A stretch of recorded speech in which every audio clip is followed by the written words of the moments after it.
सरपंच साहेब लेण्या हे गाव या ठिकाणी स्थापन झालेले आपल्या काय भावना आहेत? नाही नाही मोकार खुश आहे, आम्ही लई खुश आहे.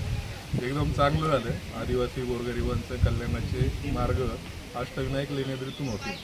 कारण काय झालं की आपली धर्मक्षेत्र ही गोरगरिबांच्या कल्याणाकरता असावी हा आपल्या पूर्वजांचा एक संकेत होता. पण झालं काय, आपल्या धर्मक्षेत्रांवरती राजकीय पुढारी किंवा डोक्यात वेगळंच म्हणजे आसूर म्हणा त्याला किंवा हेल म्हणा काय असेल ते म्हणा, ही लोक तिथं बसल्यामुळं आपल्या समाजाचं काही चांगलं होत नव्हतं.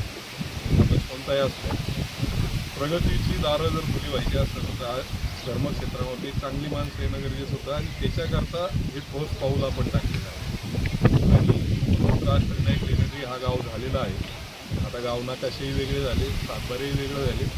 आता स्वतंत्र ग्रामपंचायतचं काम चालू आहे. स्वतंत्र ग्रामपंचायत 4-6 महिन्यात होऊन जाईल आणि त्याच्यानंतर अष्टविनायकचं ट्रस्ट बदलायचा कार्यक्रम एकदम व्यवस्थित पद्धतीने होणारच आहे. इथून मागचा कारभार कसा आहे, अष्टविनायक लेण्याद्री तुम्ही पाहिलं तर हा डोंगराच्या कडेला आणि गोळेगाव हा अलग विषय होता. ज्यावेळेस प्लेगची साथ आली त्यावेळेस काही लोक मारवाड्याची जुन्नरच्या एरियातून आली आणि ती लोक गोळेगावामध्ये येऊन स्थायिक झाली आणि त्यानंतर गोळेगाव अस्तित्वात आला. ज्यावेळी गोळेगाव अस्तित्वात आला त्यानंतर जी विकास किंवा प्रगती जो व्हायला पाहिजे होता तो समप्रमाणात व्हायला पाहिजे होता. इथं अन्याय झाल्यासारखी परिस्थिती उभी होती. आदिवासी समाजाची 40 वर्षापासूनची मागणी होती की आम्हाला वेगळा गाव पाहिजे, पण त्याला कोणी हात घालत नव्हतं किंवा काय. आमच्याकडं आम्ही ज्यावेळेस ग्रामपंचायतमध्ये आलो त्यावेळेस आदिवासी समाजाने लेण्याद्रीच्या लोकांनी एक अर्ज केला की स्वतंत्र गाव व्हावा. मग त्या अर्जाला अनुसरून आम्ही कार्यवाही करणं अपेक्षित होतं. आम्ही त्या अर्जाला अनुसरून कार्यवाही केली आणि तो गाव झाला.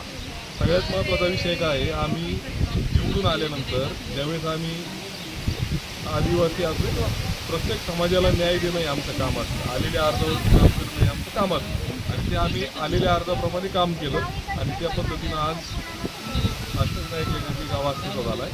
गोळेगाव अलग झालेलं आहे आणि गोळेगावात राहून अख्ख्या गावाची प्रगती खुंटली होती. कारण गोळेगावच्या राजकारणाचा मूळ गाभा होता तो म्हणजे अष्टविनायक लेण्याद्री ट्रस्ट. आता ही ट्रस्टच गोळेगावातून बाजूला आहे. त्याच्यामुळं आता गोळेगावकरांनी गटतट करण्यापेक्षा एकत्र येऊन गोळेगावची प्रगती करावी. लेण्याद्रीची प्रगती आम्ही राज्यात काय देशात 1 नंबरचा गाव करण्याची आम्ही जबाबदारी घेणार.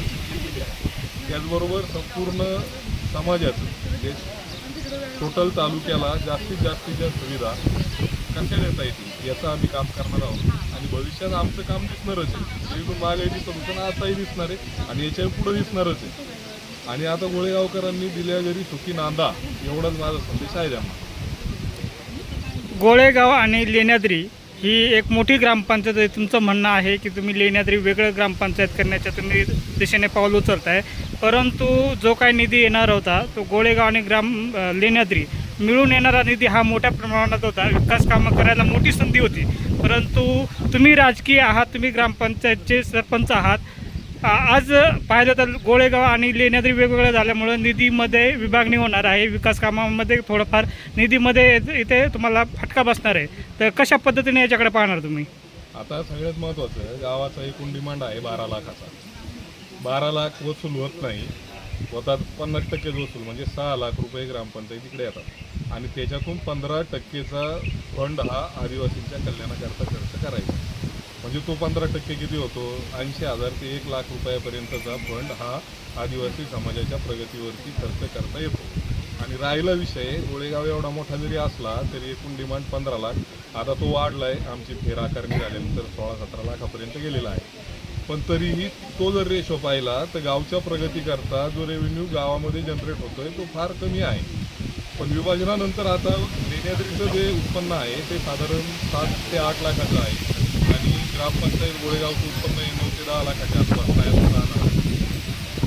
राहिला विषय की आदिवासी बहुल म्हणजे जवळजवळ 1500 लोकवस्ती ही गोळेगावात आदिवासी समाजाची असली तरीही त्यांना पैसा दर्जा नाही आणि आदिवासी ज्या योजना मिळायला पाहिजेत. आदिवासी बहुल जो एरिया आहे त्याला महसुली गावाचा दर्जाच नव्हता, म्हणजे त्या फक्त गोळेगावच्या वाड्या होत्या. आता ज्यावेळी आपण महसुली गाव वेगळा केला, आता स्वतंत्र ग्रामपंचायत ज्यावेळेस आपण करणार त्यावेळेस आपल्या ट्रायबलच्या जेवढ्या काही योजना आहेत त्या राबवायला एक आदिवासी गाव म्हणून एक वेगळा त्याला महत्त्व प्राप्त होणार आहे.